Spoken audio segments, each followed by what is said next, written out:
জুলাই অভ্যুত্থানের পর রাষ্ট্র কাঠামো মেরামতে মার্চ থেকে মে মাস পর্যন্ত ১৬৬টি সুপারিশ নিয়ে রাজনৈতিক দলগুলোর সঙ্গে প্রথম ধাপের সংলাপ শেষ করে জাতীয় ঐক্যমত্য কমিশন।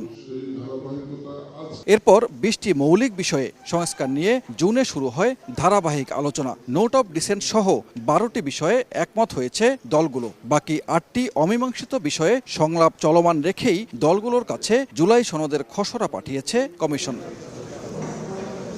খসড়ায় নির্বাচিত সরকারকে ২ বছরের মধ্যে জুলাই সনদ বাস্তবায়নের অঙ্গীকার করতে বলা হয়েছে, জানিয়ে ভিন্ন ভিন্ন মত দলগুলোর। এখানে আরো কিছু বিষয় আসতে হবে, আর টাইমলাইন যেটা দেওয়া হচ্ছে ২ বছর, এটা কোনোভাবে অ্যাকসেপ্টেবল না। সেই জন্য জুলাই সনদটা এমনভাবে করতে হবে যাতে একটা লিগ্যাল ফ্রেমের মধ্যে আসে। এটা আইনগত ভিত্তি থাকতে হবে, একটা পলিটিক্যাল সোশ্যাল এখানে ভিত্তি তৈরি যেন করে। ভিন্নমত থাকলেও সেটাকে আমলে নেওয়া, মর্যাদা দেওয়া, সেটা আমি কিন্তু লক্ষ্য করেছি। ফলে এটা বাংলাদেশের রাজনৈতিক সংস্কৃতির ক্ষেত্রেও আমি বলবো নতুন একটা মাত্রা এটা যুক্ত করেছে। শুধুমাত্র ২৪-এর গণঅভ্যুত্থান এবং তাদের প্রেক্ষাপটকে কেন্দ্র করে, কিন্তু আমাদের বক্তব্য হচ্ছে এখানে এই যে ১৭ বছরের লড়াই সংগ্রাম, গুম খুন, ক্রসফায়ার, ওই আপনার হেফাজতের যে ৫ই ওই শাপলা চত্বরের যে হামলা, নারকীয় তাণ্ডব, পিলখানার হত্যাকাণ্ড, ২০১৮ সালে যে কোটা আন্দোলন, এগুলো কোথায় গেল? এগুলোকে আপনি অন্তর্ভুক্ত করবেন না? তাহলে কি আপনি ওই আওয়ামী লীগের পথে হাঁটতে চান? প্রাণ সসের মাখামাখি টেস্ট নুডলসকে করে তোলে আরো ইয়ামি, আরো জোস। প্রাণ সস, সসের বস। বাস্তবায়ন প্রক্রিয়া নিয়ে কোনো দলের পরামর্শ, সুপ্রিম কোর্টের পরামর্শ নিয়ে অধ্যাদেশ জারি করে আইনে রূপান্তরের।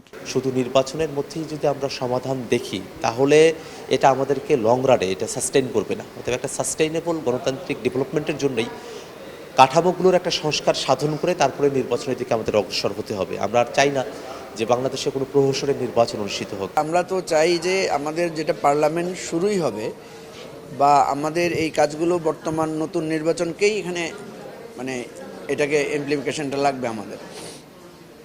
ফলে এই জায়গাটা নিয়ে আমি মনে করি যে বেশিরভাগ রাজনৈতিক দলই হয়তো প্রতিক্রিয়া জানাবে বা এটাকে সংশোধনের দাবি তুলবে। কমিশনের সহসভাপতি অধ্যাপক আলী রিয়াজ জানান, দ্বিতীয় ধাপের মতো প্রথম ধাপের খসড়াও দলগুলোকে পাঠানো হবে। ৩১শে জুলাইয়ের মধ্যে আমরা যেভাবেই হোক আমাদের সনদের একটা চূড়ান্ত রূপ অন্তত পক্ষে যে সমস্ত বিষয়ে ঐক্যমত্য প্রতিষ্ঠা হয়েছে সেগুলো সুস্পষ্ট করতে হবে এবং সনদে অন্তর্ভুক্ত করতে হবে। প্রাথমিক পর্যায়ে যে সমস্ত ঐক্যমত্য হয়েছে সেগুলো আমরা আশা করছি আজ বা কালের মধ্যে রাজনৈতিক দলগুলোর সাথে আমরা তাদের কাছে পৌঁছে দিতে পারব। বুধবার দুপুরের মধ্যে দলগুলোকে মতামত জানানোর আহ্বান জানানো হয়েছে। ৩১ জুলাইয়ের মধ্যে জাতীয় সনদ চূড়ান্ত করতে চায় কমিশন।